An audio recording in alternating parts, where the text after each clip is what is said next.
Hello, everyone. Hello, hello, hello. Welcome back. Welcome back. Welcome back. Thank you guys for joining. I hope that you guys are having an amazing day.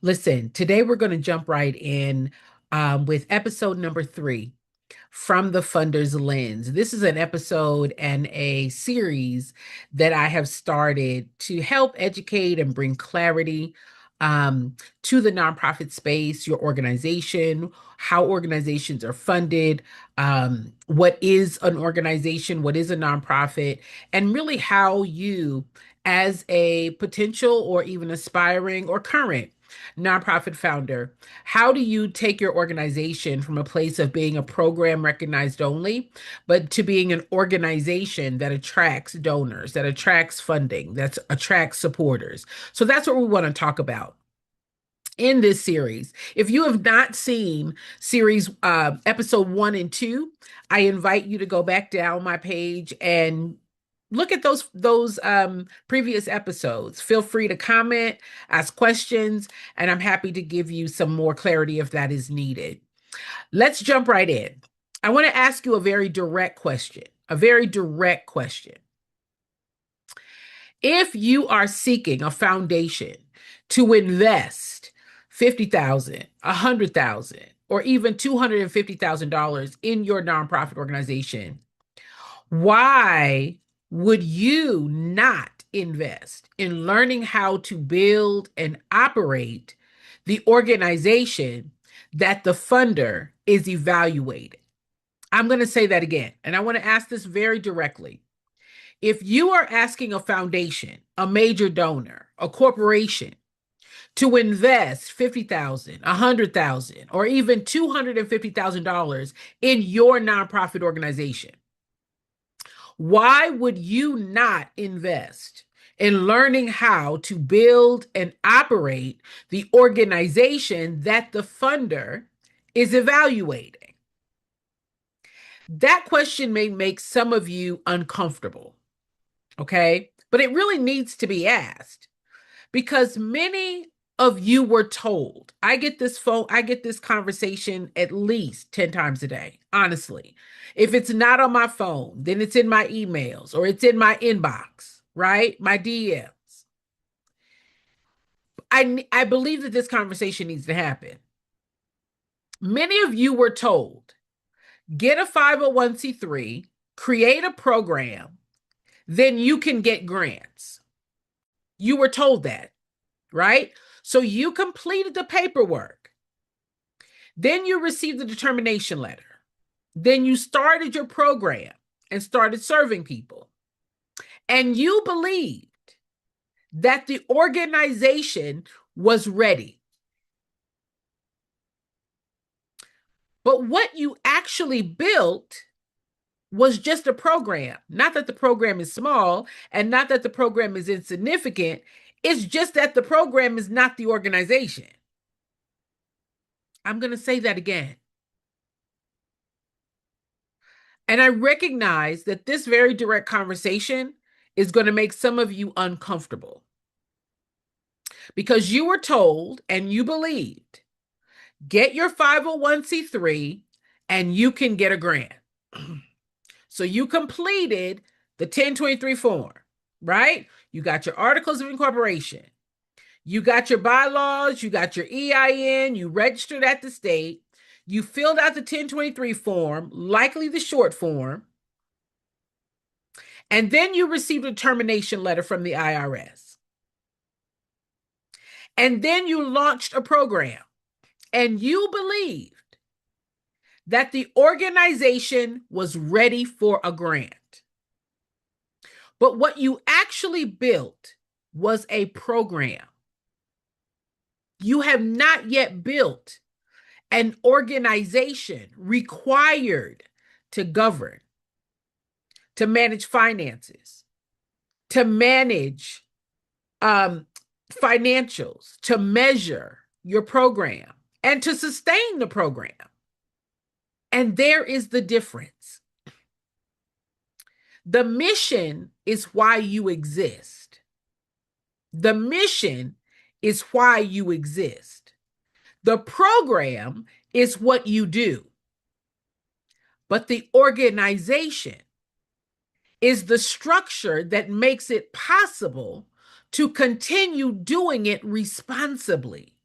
Now, those of you that have been getting your information from online, listen, nothing wrong with a good piece of online, all right? But it's not telling you the whole truth. It tells you that you need a mission statement. The mission is why you exist. The program is what you do, but the program is not the organization. The organization is the structure that makes what you do possible to continue doing it responsibly. Listen, I am Jennifer Yarbrough.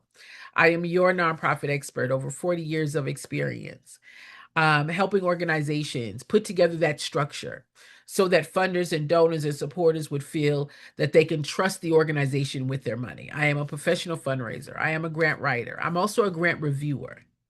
So I have raised hundreds of millions of dollars in my career of helping organizations, helping thousands of organizations, both nationally and internationally. And I created from the funder's lens, where I help organization leaders understand what the funders, what the donors, what the foundations, what the major donors, what the corporations, what are they really evaluating when they look beyond your application and examine the organization behind it. And this is a conversation that I think is long overdue. And I think that after my 40 years of experience of leading organizations, working within organizations, helping build organizations, teaching organizations how to raise money, that I am the expert, that I should be the one to lead the conversation. All right. Today, we're going to confront a belief system that is costing nonprofit founders like yourself time, money, credibility, funding opportunities, and sometimes the organization itself. The belief is that if the program is good, the funding will follow. I'm going to say that again. The belief is that if the program is good, the funding should follow. But from the lens of the funder, your program is only one part of the funding decision. I need you to just hear that. I need that to just settle in your shanana. Okay? Because for many of you, receiving your 501c3 determination letter feels like you completed the hardest part, right? You got your your letter, and it's tangible. It's official. It validates that the organization legally exists, right? So you went after the 501c3 letter. The letter is tangible. It's official. It validates that the organization exists. Now, after weeks or months of forms, fees, documents, and waiting, you finally have something that says your organization, your determination letter is real, right? You now believe you are a nonprofit. Emotionally, that feels like the finish line. But operationally, it's closer to the starting line. Now, listen, I don't want anybody to feel upset. I don't want anybody to feel discouraged. I don't want anyone to feel defeated. I want you to walk in truth. I just want you to know the truth, because too many of you have believed the lie, and the proof that you believe the lie and that it is a lie is that you're stuck. You have your nonprofit, you have the program, and nothing else. You have bought into the 501c3 is the finish line. And emotionally, That's where you thrive. Why? Because you wanted to do the program. You started the organization because you wanted to do the program. And by having the 501c3, you honestly believe that by having the piece of paper and now a program that you can get funding to do what you wanted to do, which was the program. Jen, I started my nonprofit because I want to help single moms. Jen, I started my nonprofit because I want to feed the homeless. Jen, I started my nonprofit because I want to do an after school program. Jen, I started my nonprofit because I want to do a transitional house. Jen, I started whatever the reason. Emotionally, it feels like I'm at the finish line. I now get to do the program that I'm passionate about. But I want you to hear me closely. Operationally, that's not the program, and that's not the paperwork. Operationally, there's been nothing built. Your 501c3 status, it's all it is. A 501c3 establishes a legal tax status. It does not build your board. It does not create financial controls. It does not design your program. It does not establish policies. It does not train your leadership. It does not produce measurable outcomes. It does not generate revenue. It does not create partnerships.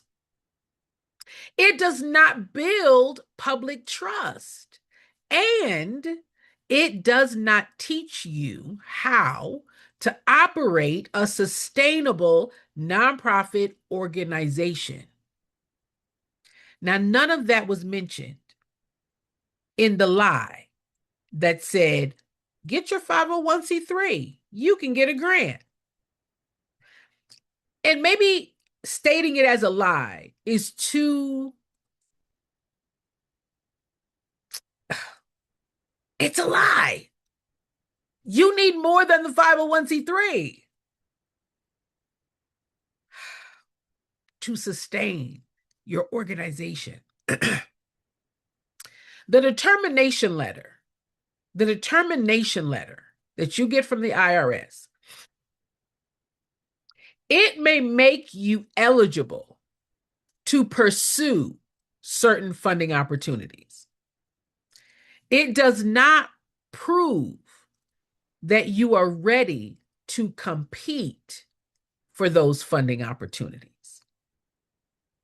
But because so many of you were told, get the status, and then you can get grants, you interpreted legal recognition as funding readiness. I'm going to say that again. Many of you were told, get your 501c3 status, and then you can get grants. And while that's not totally untrue, it's not totally true either. And you interpreted that statement, that piece or fragmented piece of information, you interpreted it meaning my legal recognition makes me ready to get a grant.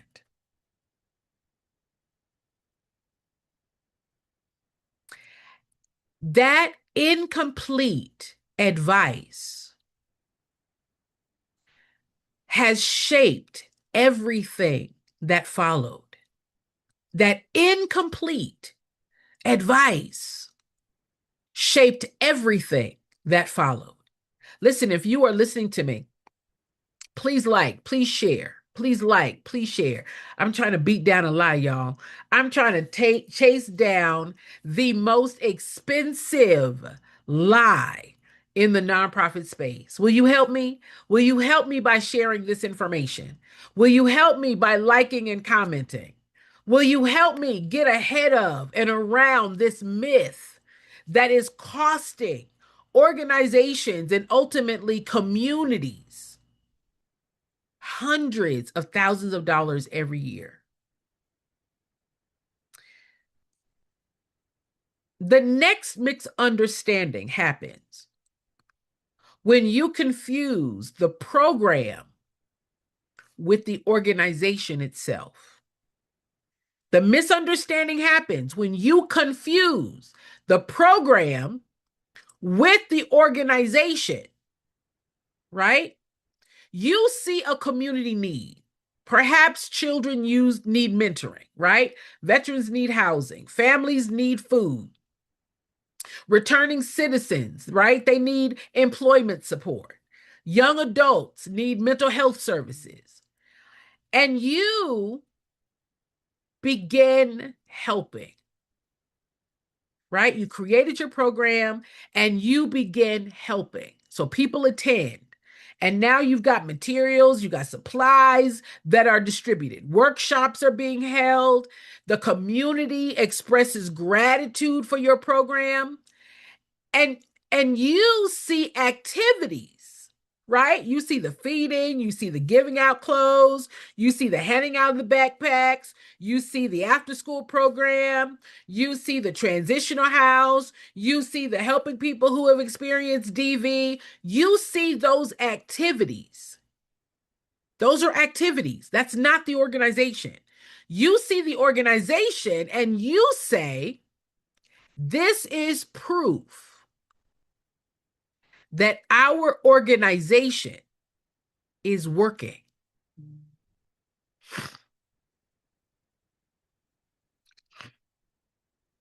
It may be proof that people need the program's service. It may be proof that you are committed. It may be proof that the program idea has potential, but it is not necessarily proof that a functioning organization has been built around that program. I want you to hear me.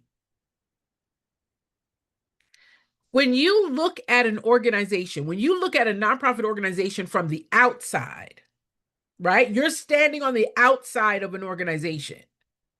What you see as visible are the program activities. You see the the backpacks being given out. You see the meals being given out. You see the homeless being helped. You see the clothes distribution, right? So the programs are visible.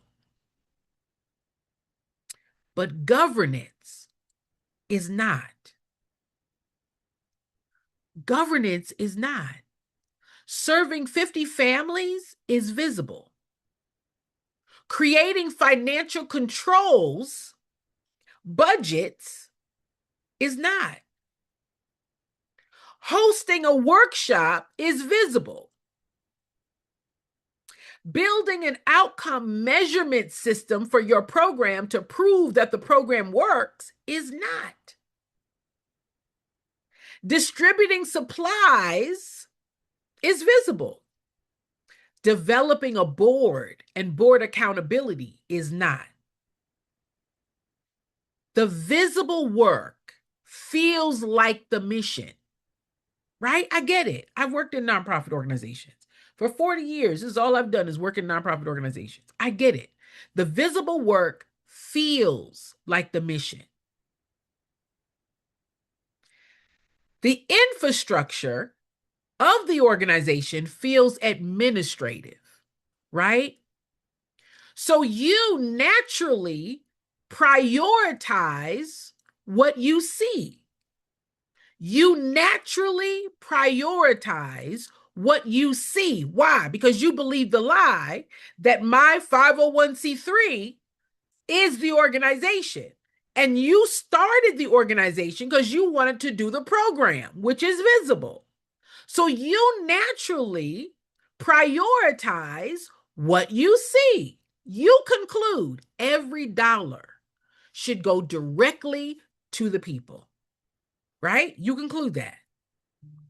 Or you conclude we can't afford to invest in systems, organizational system, because the community needs us now. right? I got to keep doing this work in the community. That's what's important. That's what the community needs. Or you conclude we are volunteers. We should not have to spend money learning how to run the organization because you're volunteering, right? You're volunteering. You started this organization. You started the organization. You launched the program. You got a bunch of volunteers. You all are running the program. And you think we're all volunteers. Why should we spend money learning how to run the organization? We're all volunteers. But here's the problem. Here's the problem. And this is the problem that the lie of get your 501c3, you can get a grant. That's why this is a lie, what I'm about to say. Are y'all ready? Here is the problem with that thinking. Here is the problem with that thinking. If you do not build the organization, the program remains dependent on your personal money, on your energy, on your availability, on your relationships, on your willpower.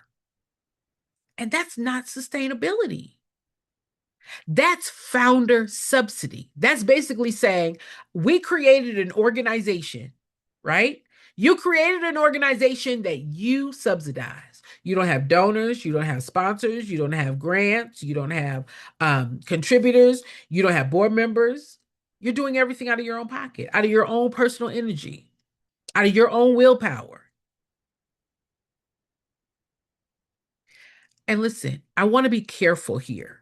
I want to be careful because I'm not judging anybody. I'm not condemning anybody. I'm just stating the obvious. All right?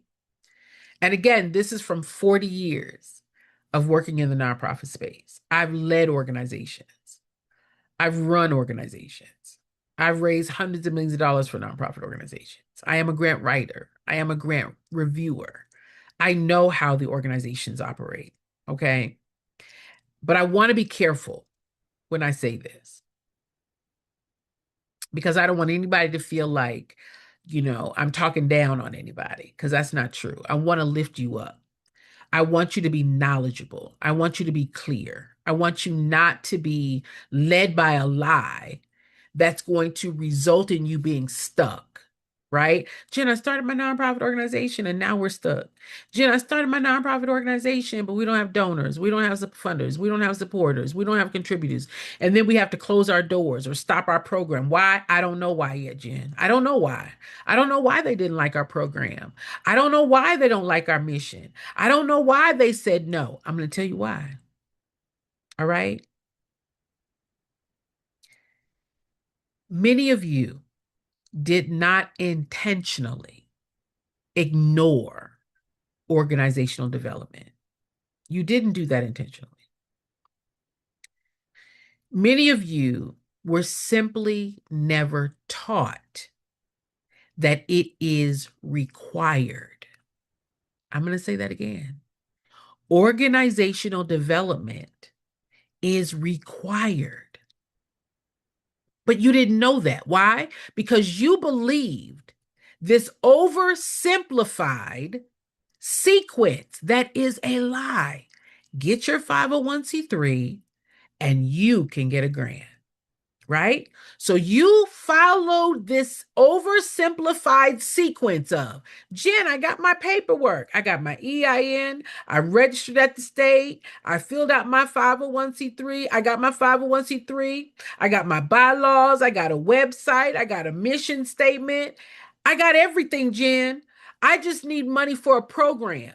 Right? I created my program. Now I need grants, Jen. I need a grant so I can start my program. That's the sequence you were taught. You were taught, get your paperwork, create your program, get your name out there, and then apply for grants. That's the sequence you were taught. And that message is easy to believe. It's easy to believe that because it's simple. It's simple, right? It's simple, it's hopeful, and it's emotionally appealing. Emotionally, that's very appealing. All I got to do is do the paperwork. What? All I got to do is the paperwork. All I got to do is do the paperwork and then launch this program that I want to do. And then I can get a grant. That's simple. It suggests that money needed to operate the organization is waiting on the other side of one grant application.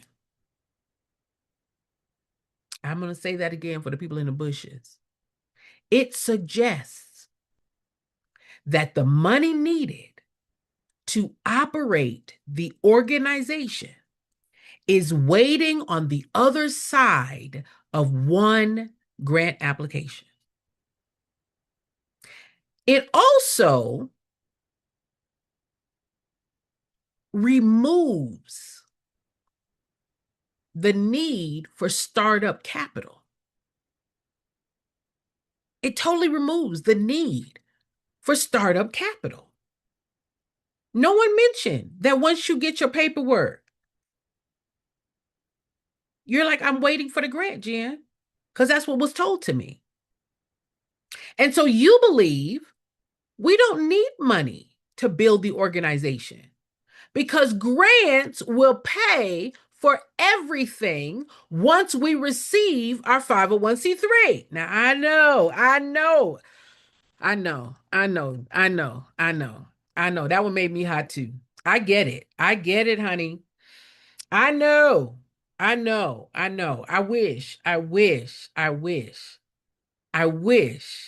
this lie wasn't out here. And the internet helps spread it, right? Because when you follow that simple sequence, fill out the paperwork, start your program, apply for grants, it makes you believe we do not need the money to build the organization because grants will pay for everything once we receive our 501c3.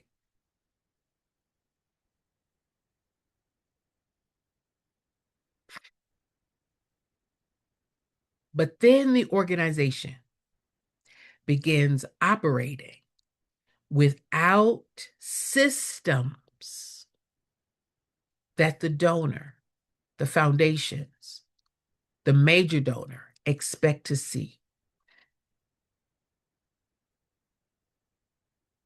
Now the organization is operating without the systems that the donor, the foundation, the sponsor, that they expect to see. Now, you don't know that because you followed that simplified sequence, right? It was simple. All I got to do is get my 501c3. All I got to do is have a program and I can get a grant. That's simple. But now you're operating and you're not able to give the donor, the funder, the foundation what they need to see. But you never knew what they needed to see because that was nowhere in the sequence. Listen, I believe that there are several reasons that this misunderstanding or misinformation is spreading. I believe this.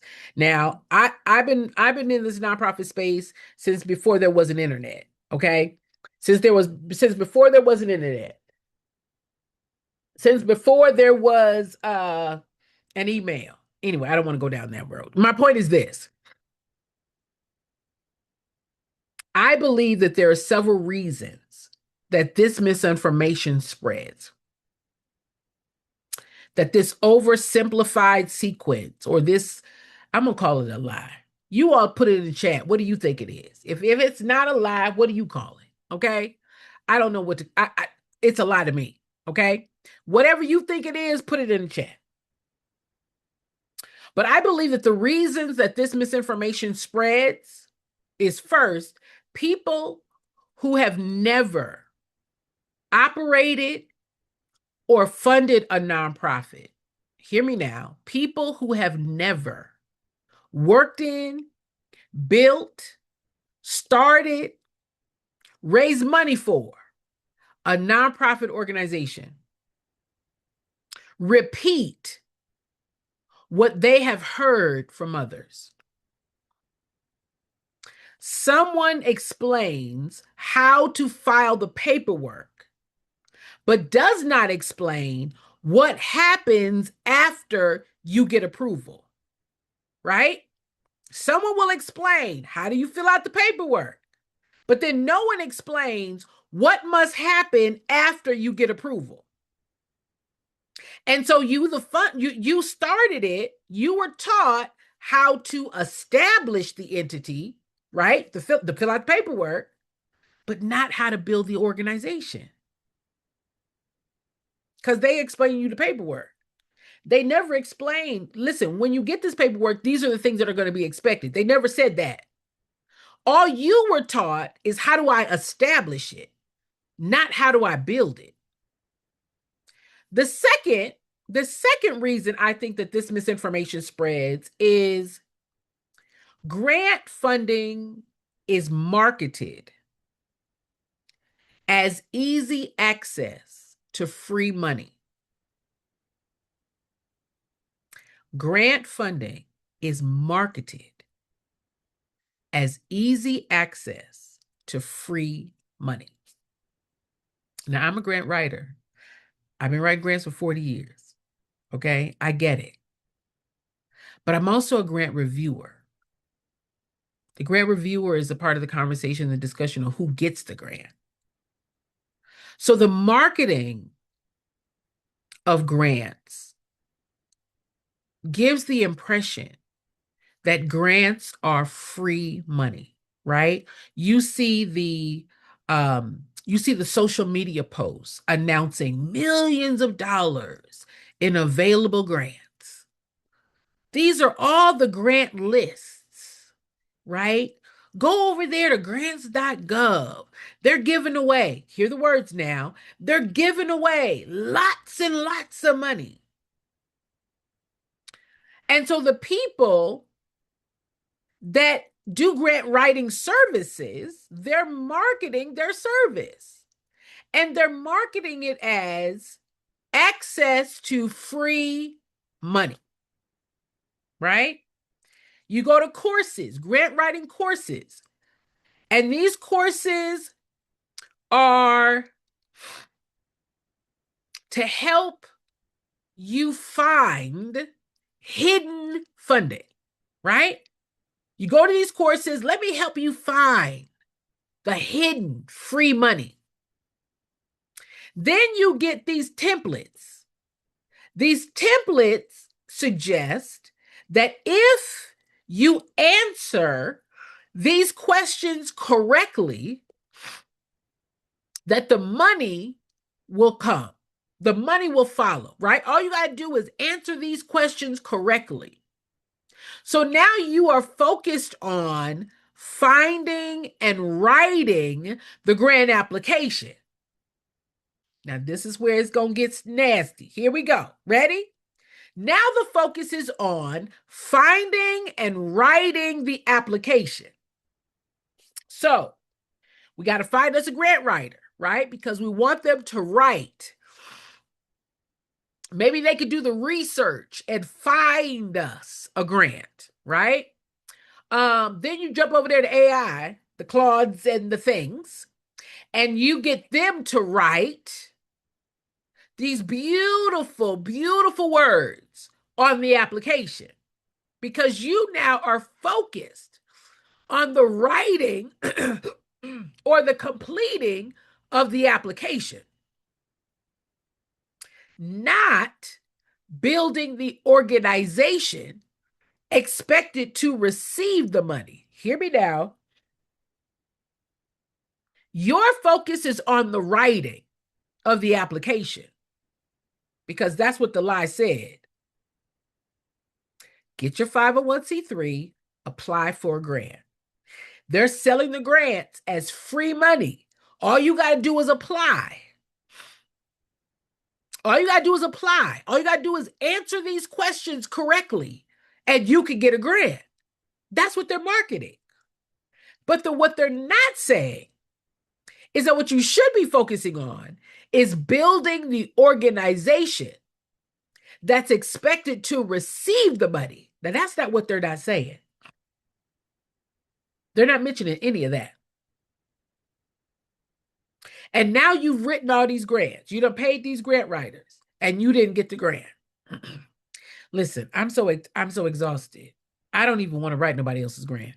Why? Because y'all don't have an organization behind it. You think it's just the writing because that's you don't believed it. You believe the hype. Not your fault. Not your fault. Because nobody else is telling you the whole story but me.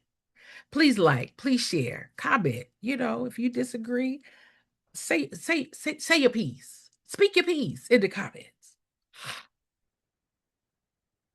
The third reason that I think this misunderstanding or misinformation or flat out lie, I'm calling it a lie. You can call it whatever you want to call it.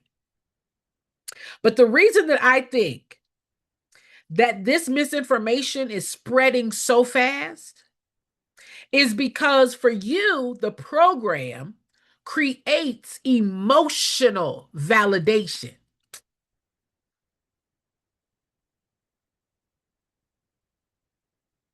That program creates emotional validation. You started this nonprofit because of what you want to do. Jen, I want to feed the homeless. Jen, I want to help single moms.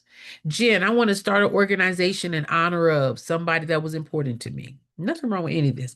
Jen, I want to start a nonprofit because this is what happened to me, and I want to help other people who are going through what I went through. It's all emotional for you, right? And the information and the misinformation that's out here feeds that emotional piece in you. That you got your 501c3, you launched this program because when you are serving the people, you feel productive. Not that you're not, but it's more about the feeling. You feel productive. You can see that your work and the work that you're doing matters. Right? So emotionally, that feels good. And so that's what they're peddling to. They're selling you, get a grant. You can do your program. There's lots of money for that program that you want to do. All you got to do is fill out, they're giving away grant money for your program. And you've taken that as an emotional validation. You can see that the program matters. You can see that the people that are receiving it are benefited, right? So you feel productive. And so the organizational development, hear me now, the organizational development does not always produce immediate emotional reward. We'll fundraise later. Right? I don't want to do that. I don't want to do the fundraising. I don't want to find board members. I don't want to do that. I don't want to market. I don't want to do that. I don't want to network. I don't want to do that. That it doesn't produce that emotional reward. Right? A financial plan, a budget does not say thank you. A board development plan does not post a testimonial, right? Your communication systems to acquire, to cultivate, to sustain donors, funders, supporters, contributors. Having a fundraising plan does not hug you after an event. But those less visible systems are what allow the visible mission to continue. But that's not what the lie said. That's not what the lie said.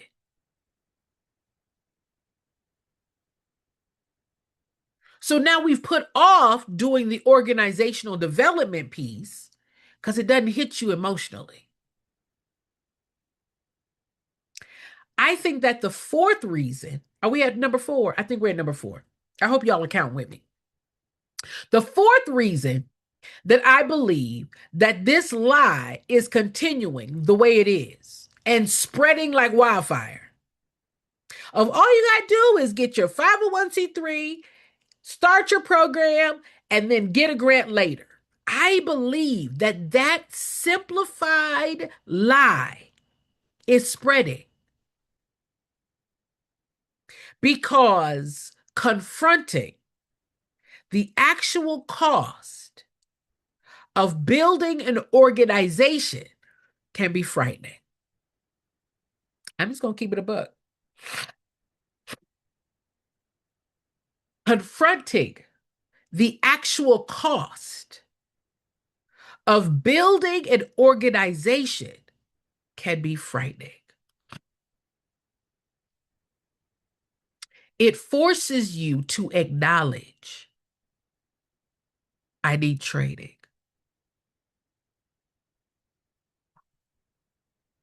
I need professional guidance.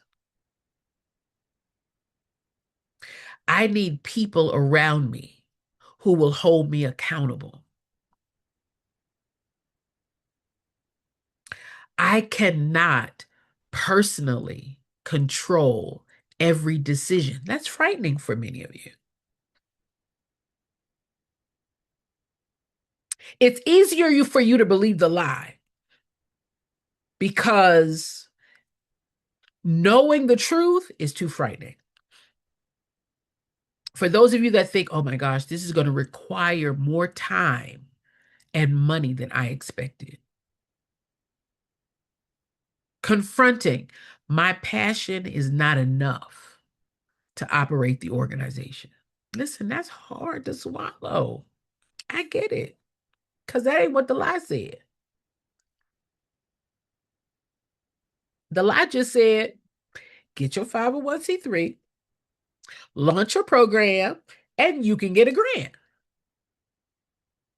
Right? And you kind of want to go with that. I want to just go with that, Jen. I want to go with that. Why? Because confronting the actual realities of running an organization is too frightening. Jen, this thing is so big, I don't even want to think about it. I don't even want to think about it. So you put your mother, your brother, your dog, your cat, your fish on your board because you want to keep control, right? You now are running the program. You're running the board. You're learning how to grant write. You're learning how to do social media. You're doing everything by yourself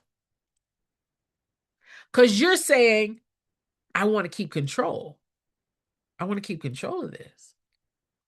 And I don't know how to delegate.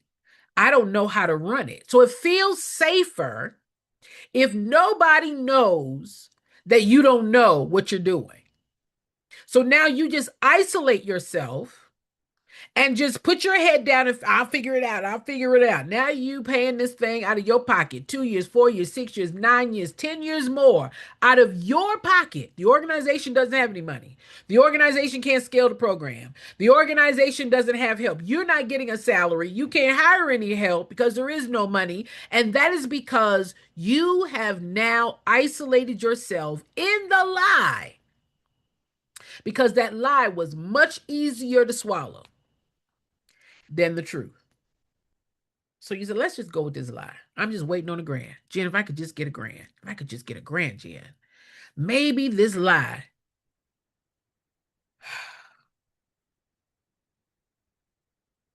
That's hard to reckon with. So it can feel emotionally safer to keep running the program and hoping the next grant will solve the organizational problems. I'm going to say that again. It may feel emotionally safer to keep running the program and hoping the next grant will solve the organizational problems. And it will not. It won't. Funding or the money or the grant or the sponsorship, it will not create capacity. It won't. And the lie that you believed, right? Listen, it's a lie and it's growing like wildfire. That's why I need your help, right? I just need your help. I just need you to share this. I need you to like this. I need you to comment on this. I need for you to go and tell somebody, you know what? There's this lady over here that is that's talking real different. I just need you to go over there and listen to her. She is out of the box crazy. She's telling the truth though, but it's not a truth that anybody else is saying, and it don't feel good. I don't care nothing about your feelings. I'd rather you walk in truth, okay, and come out of this fog that is costing you hundreds of thousands of dollars every year. All right, let me get back on track. The grant is not going to change anything within that organization. And the truth is this: receiving money, the grant, the sponsorship, right? The partnership, the major donor, the major gift, receiving the money before building the systems, the organizational systems to manage it is only going to magnify the organization's weakness. It's only going to magnify it.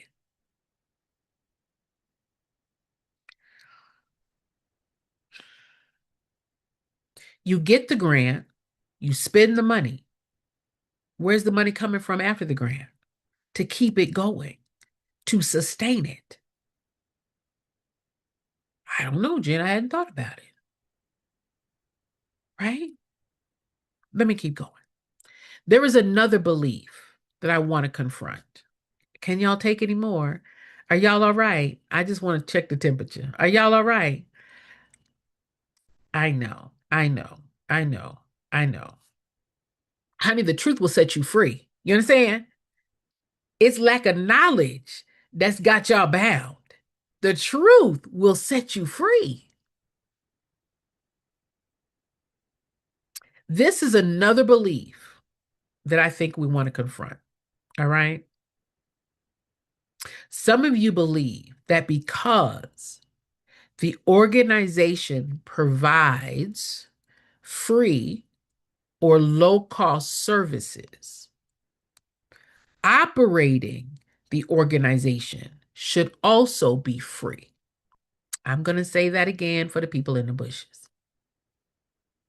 Some of you really believe that because the organization provides free or low-cost services, operating the organization should also be free. Now, honestly, some of y'all don't even know what a nonprofit is, right? You've never worked in a nonprofit. You've never run a nonprofit. You never fundraised for a nonprofit. Y'all don't really know anything about being a nonprofit. All right. Not your fault. I'm just here to educate. All right. I have the experience. Okay. Many of you don't. Not your fault. I'm just speaking fact. Okay. Many of you think we're giving back. We're helping people. Jen, we're not trying to make a profit. No, we want it to be free. Jen, I want to build a whole neighborhood of transitional houses. And I want a grant to pay for all of them. I want a grant to build all these houses, right? Nothing wrong with that thought, except that it's not complete, right? So, and I want everybody, Jen, to stay in these houses for free for a year, 2 years, maybe 3 years max. I want them to live for free, Jen. It's not free. It's not free. But in your mind, because you don't know, in your mind, you're thinking, oh, our organization provides free to low cost services. And that's what the grant is for, to pay for those free or low cost services, right? I get how the thought comes around, right? And so you may be thinking, well, why should we invest in training, in systems, in staff, in evaluations, or professional help? Why should we do that, Jen? Because what we're doing, what we're giving is free. Why should we invest in a coach? Why should we invest in training? Why should we invest in knowledge about what this thing is? Because what we're doing is free and low cost. I get how you all get here. But a nonprofit does not mean no cost. It does not mean no revenue. Did you hear what I said? In fact, the 501c3 is a revenue code. What does the revenue code say, Jen? The 501c3 says the revenue that the organization brings into the organization is exempt of taxes. But I don't know how to bring in revenue, Jen. Well, that's why y'all need help, because you don't even know how to bring in the revenue that the 501c3 says that you're supposed to be bringing in, but you don't know that. You don't know that, which is why you're paying for everything out of your own pocket. But I can't afford that. I can't afford to get help, Jen. I can't afford to know. I can't afford to get knowledge because what we do is free. It's not free. A nonprofit organization does not mean no salaries. It does not mean no infrastructure. And it certainly does not mean no investment. That's not what it means. But again, you all have only heard the lie. Get your 501c3, start a program, and you can get a grant. That's all you heard. That's what you believe. And that's why you stuck. That's why you're stuck. You believe the lie, not your fault. No condemnation here. I'm just saying the truth, okay? In your program, the participants may receive the service at no cost. I'm going to say that again. In your program, the participants may receive the service at no cost. But someone must pay the cost of delivering that service responsibly.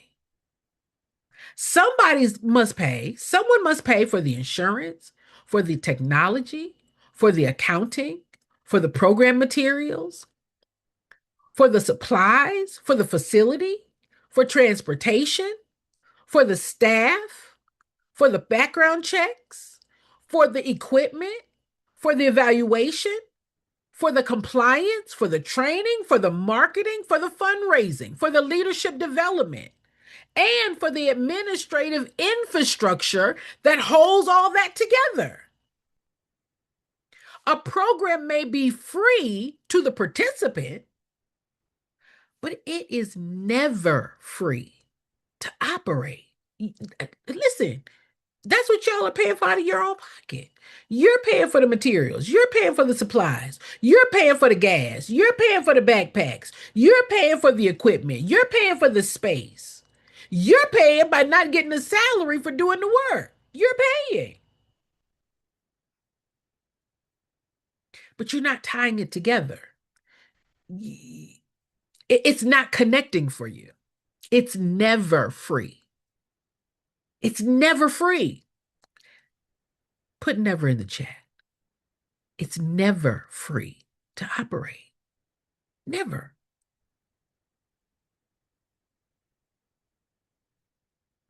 But that's not what the lie told you. It just said get your 501c3, start your program, and you can get a grant.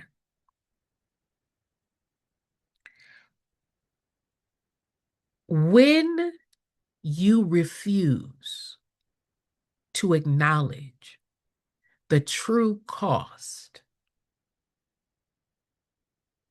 You absorb it.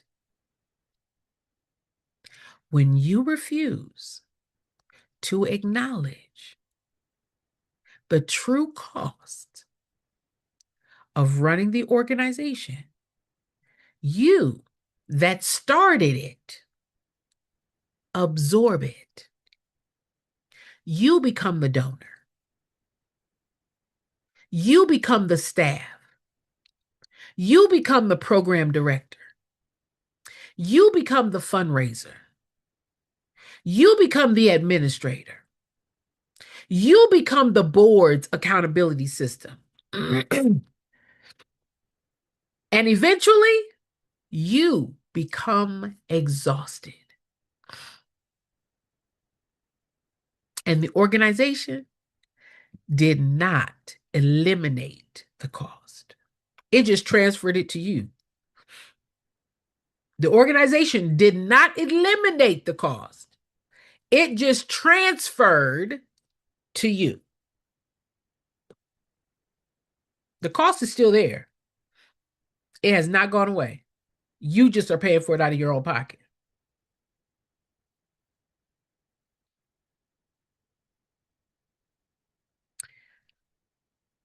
And this is why I say the cost of this belief system is much larger than the price of training, of consulting, right? The first cost is repeated grant denials. How many of you all have written grants? You've had your organization now for 3 years, 4 years, 5 years more, never got a grant. You don't know why. You've been applying without an engaged board, without financial systems, without measurable outcomes, without an evidence-based program model. You didn't even know you needed these stuff, right? Without a sustainability strategy. You think it's just about the free money. No, it's not. The grant application is about the gaps in your organization. So the cost of not knowing anything about what the donor, the funder, the supporter, the contributor need, you're just believing the lie of all I got to do is have a 501c3, a program, and they're going to give me a grant because I got these two things. That's what the internet told me. That's the lie. That's the incomplete information. So now we're just applying for grants. Jen, I need a grant. I need a grant. I need a grant, Jen. I need a sustainability grant. Jen, I need a startup grant. Jen, I need a grant to buy a house. Jen, I need a grant to get a building. Jen, I need a grant to sustain our organization, but you keep getting denied.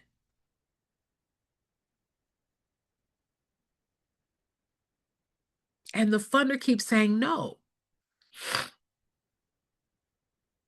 Because you believe the program should be enough. Because that's what the lie said. You believe the program should be enough. Jen, our passion, our mission, why we started, who we're serving. You believe that should be enough.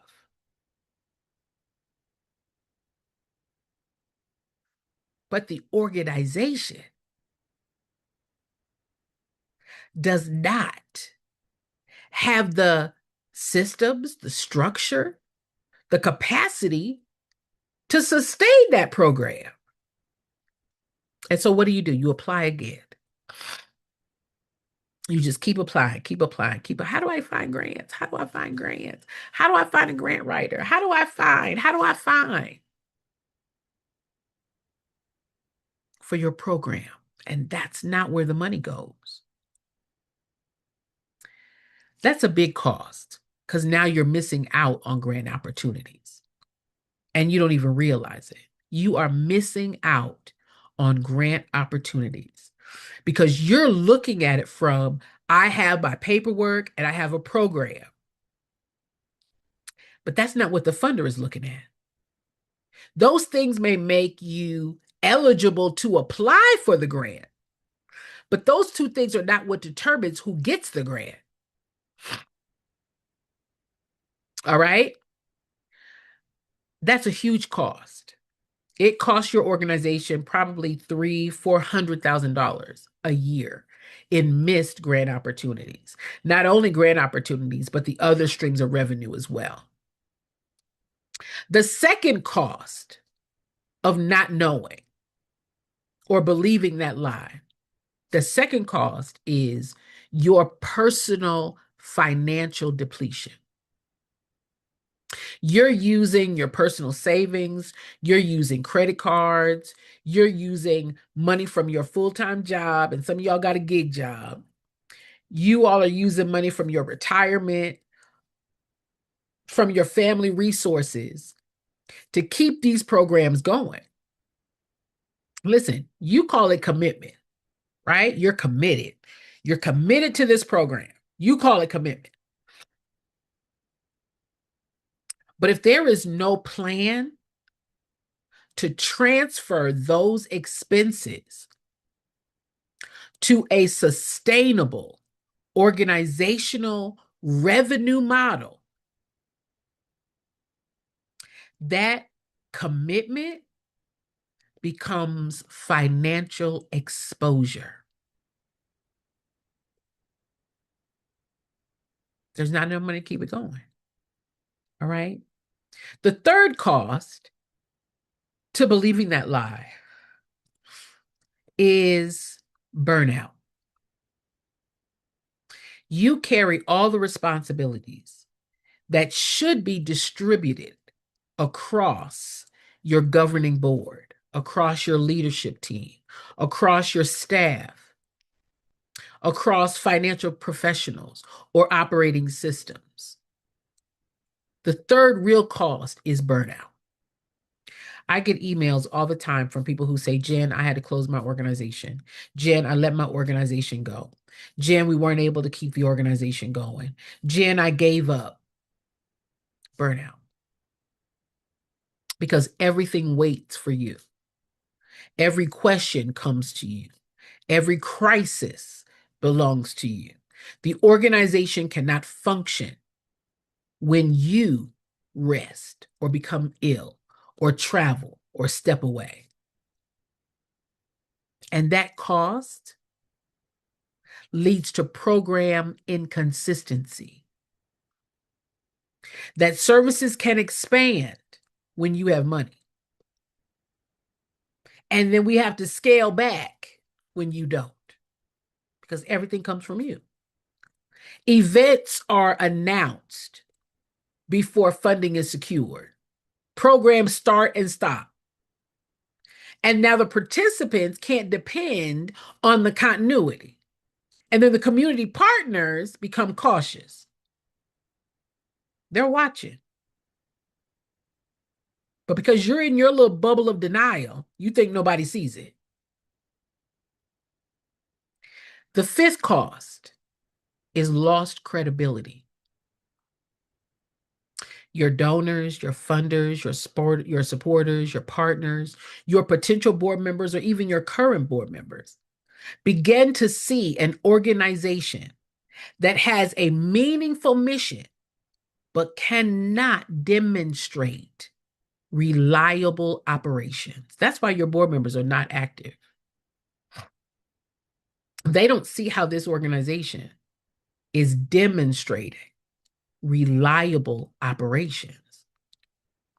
Your good intentions cannot indefinitely compensate for poor execution.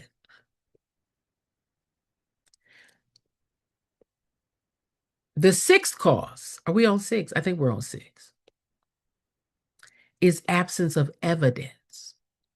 Now, all of these things that I'm mentioning are important to the donor, are important to the funder, are on that grant application. These things that I'm mentioning from the lens of the funder, what I'm saying to you is what goes into their decision-making process on who they're going to give the money to. There are two organizations Both have paperwork. Both have a mission, right? Both have programs. Both are serving community, but only one of them gets money. How come the other one didn't? How come the other organization didn't get the money? How come you're not getting the grant? Other organizations in your community with similar missions are getting the grant. How come you're not getting the grant? They have donors, they have funders, they have supporters. How come you don't? What's the difference?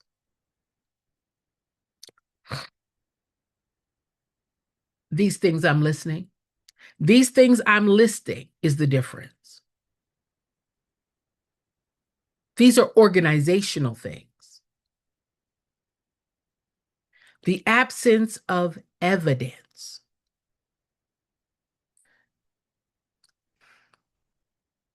Your organization, your program serves people, but does not consistently collect information, data, or follow up on results to prove that your program met the need. Not that you just did the activities. No, not the activities. They're not funding the activities, but that's not what the lie said. That's not what the misinformation said. It didn't say anything about you're going to have to provide proof that this program works. They didn't say that. They just said, get your 501c3, start your program, you can get a grant. That's all they said. Now, years later, you've been running this program, and you can say, we've helped hundreds of people. We've helped hundreds of people, Jen, but cannot show who was served, what was changed, how was the change measured, or whether the results lasted. Y'all haven't even calculated how much does this thing cost year over year. Years of activity occurred. Years of activity occurred. But little to no evidence was created. And now you've lost opportunity. Now you've lost opportunity. While you're so busy chasing grants,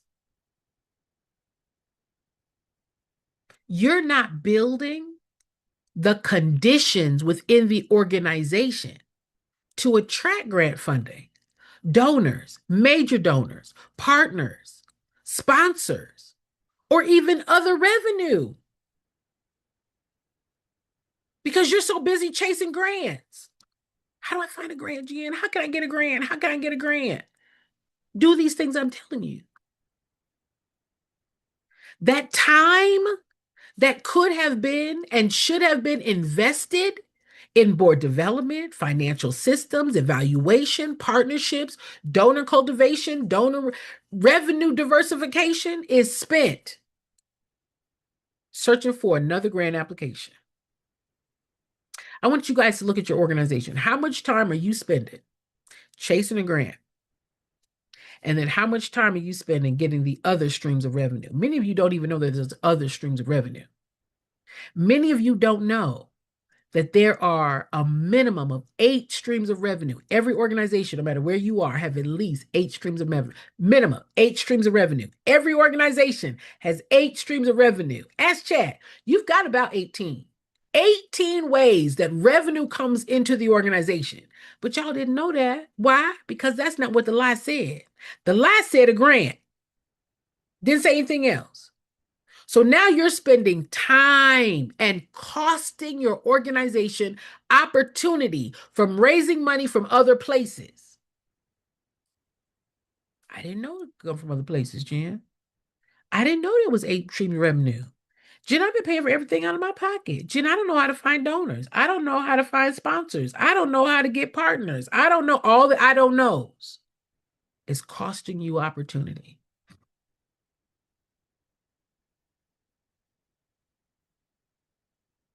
And then the cost of the organization having to close.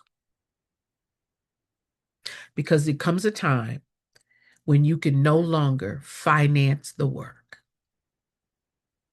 The board is disengaged. The programs are inconsistent. The organization now has no reserves. The grants that you wrote never arrived, and the organization closes. Not because the mission was not needed, but because the organization was never built to carry the mission. Listen, that's the real cost of the lie. That's the cost of the lie. You see the program. You see the program. The donor, the funder, the foundation, they see the organization responsible for delivering it. You see the program. That's not what they see. They see the organization responsible for delivering it. And again, many of you don't know that there's a difference between the program and the organization. Many of you believe that the program and the organization are the same thing, and that's not true. You say, we're feeding 200 families because you see the program. They say, well, how are these participants identified? Who else supports this program? After you feed them, was their problem solved? How were these people selected? How much does it cost to run the program? What other outcomes beyond the feeding are there?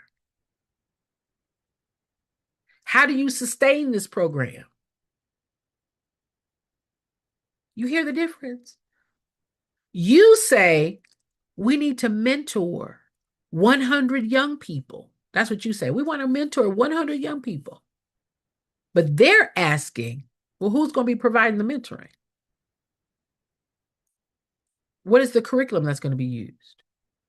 How often are the participants going to meet? How is their attendance track? What's the need? And then what's going to be the result? What are the goals and the objectives? What are the safeguards to protect the children? How is the program going to be delivered? You see, we need $250,000 to purchase or lease a facility. We need a building, Jen. We need $250 for a building. They say, the funder, the donor, the supporter, the contributor, they say, does the organization have the financial history to manage a facility long term? Who's going to cover the ongoing expenses? What's the insurance, the maintenance, utility, staffing, and compliance costs? Does the board understand the liability? What revenue is going to sustain this property after the grant? You see the good the money can do, right? From your point of view, you see the good that the money could do. They see the responsibility and the risk attached to the money. That does not mean that they don't care about the program. That's not what that means. It means that they understand that a good program without an organization capable of supporting the program long term will fail the very people it intends to help. That's real. Listen, this is why I say a grant application is not simply paperwork. It is an organizational examination presented as a series of questions. Now, remember, I've been doing this for 40 years. I've been a grant writer for 40 years. I've been a grant reviewer for well over 30, okay? Those questions on that application are intended to examine the organization. So when they ask about your history, It's not just asking about when you started or why you started. No, it's examining your experience and your credibility. When it asks about your board, it's examining your governance and your accountability. When it asks for your financial statements, it's examining your stewardship and your stability, your financial stability. When it asks about the outcomes of the program, it's examining whether you can prove the program works. When it talks about or requests a budget, it's examining your planning and financial judgment. When it asks about the program evaluation, it's examining whether the organization can learn, improve, and report results. When it asks about sustainability, it's examining whether your organization has a future beyond the grant. The funder is not merely reading your answers. That's why, having AI or whoever to fill out the application, it's not the answers on the applications. It's not the words. It's not how well they're presented. The funder is looking at your organization that's not in that application wording, the phrasing, right? Y'all will go over here to chat. Y'all will go over here to AI, have AI write all of this stuff. But what the AI cannot do, is cover up that organization. Because those answers are interpreted to show that the organization can back it up. It's not just words. That's why y'all chase this AI. It's good. It's good. It's a nice little cute tool. It's a cute little tool. But your donors and your funders and your supporters, do you think you're the only one? Do you think your application is the only one that used AI? So again, the grant funder has a decision to make. Everybody's got a piece of paper that says they got a 501c3. Everybody got a program. Likely everybody used AI. Everybody got a mission. But those words don't hide the organization. A well-written application can provide clarity. However, it cannot create organizational capacity that does not exist. You can look great on paper, but we don't have a budget. We don't have a board. We don't have a fundraising plan. Jen, I'm doing everything by myself. Jen, we don't have a team. Jen, we don't have any donors or supporters. All that well-written application can't hide any of that. It can't hide any of that. A grant writer can help communicate your systems. A grant writer cannot invent them.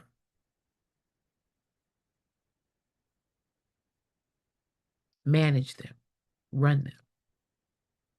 The application, I don't believe, is what causes the denial. It just exposes what has never been built in the organization. Here's the question I want every one of you to confront. If you're asking a foundation, a corporation, a government agency, a community partner, a major donor, to invest thousands or hundreds of thousands of dollars in your organization, why would you not invest in learning how to build and operate the organization they are evaluating? I'm going to say that again. If you are asking a foundation, a corporation, a government agency, a major donor, a community partner to invest thousands or hundreds of thousands of dollars in your organization, why would you not invest in learning how to build and operate the organization they are evaluating? You're asking the funder to take the financial risk.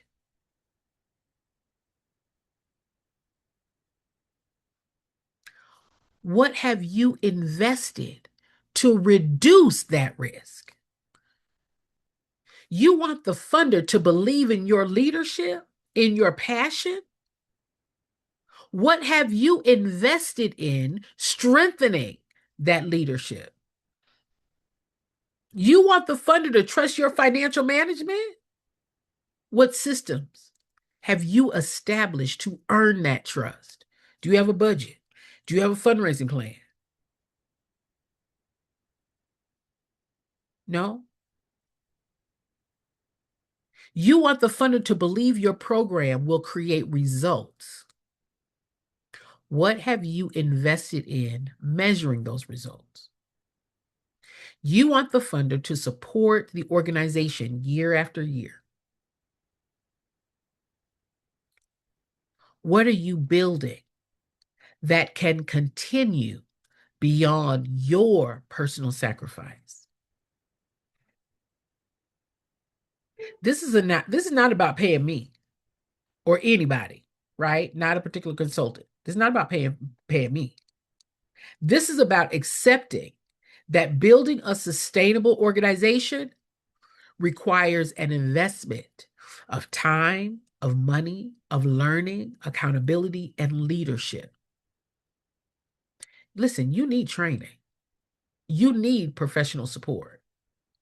You need accounting systems. You need a qualified board. You need evaluation tools. You need technology. You may need to delay launching or expanding a program until the infrastructure is there to support it. Listen, each organization is different in terms of what you all are trying to do. But the belief that a nonprofit can be built without investment is not realistic. That's why y'all are stuck. That's why y'all are stuck. Jen, up all night. How do I find donors? Because I don't know. How do I find funders? Because I don't know. How do I find board members? Because I don't know. How do I get funding? Because I don't know. How do I get partners? Because I don't know.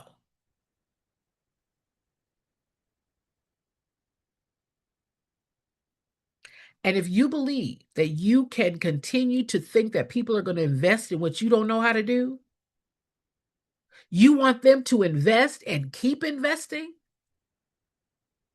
that's not realistic. When they can give it to an organization that knows, and you can have what they know. You just need to know. You need to get help. Now you can know.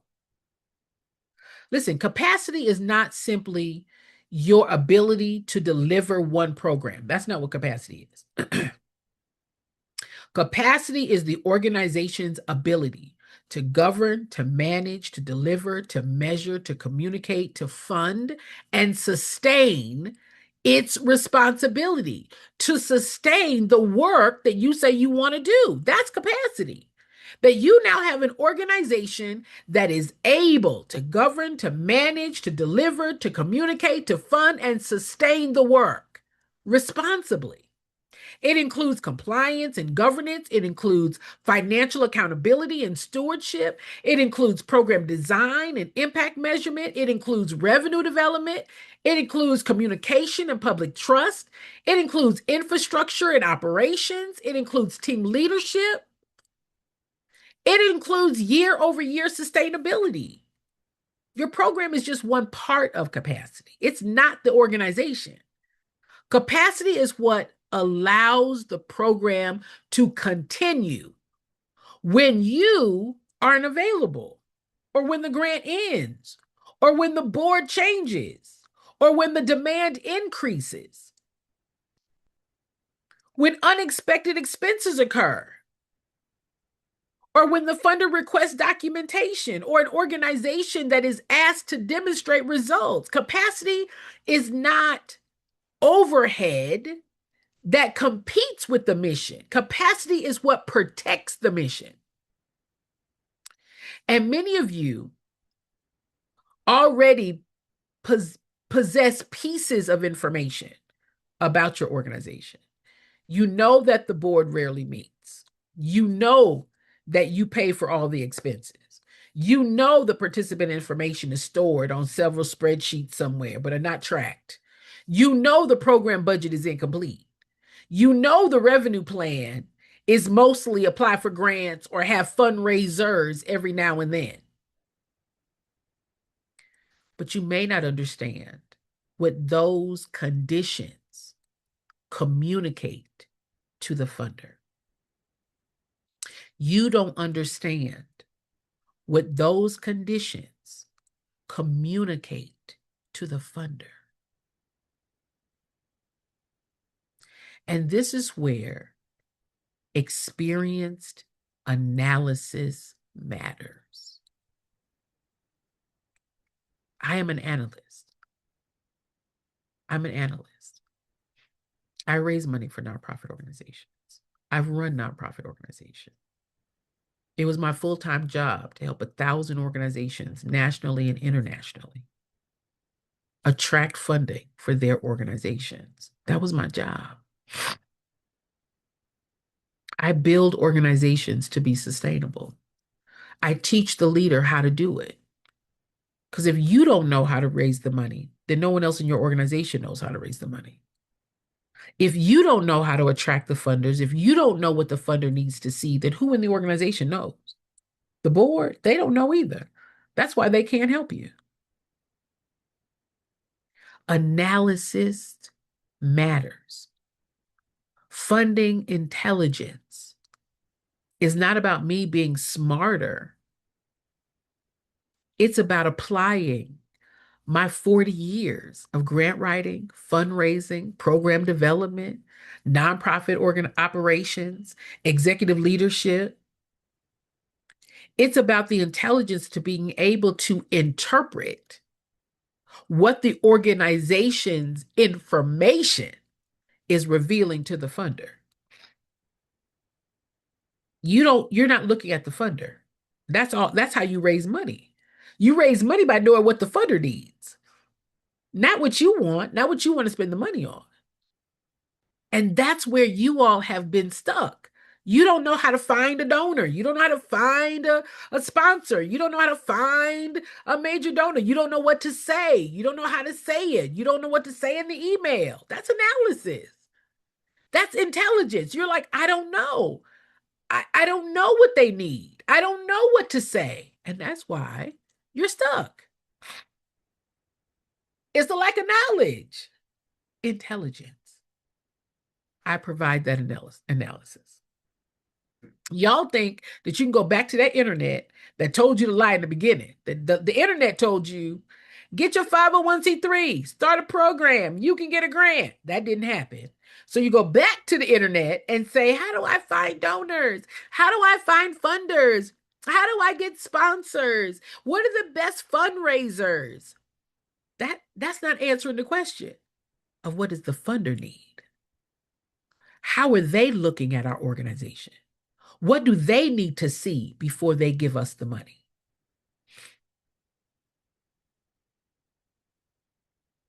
Your organization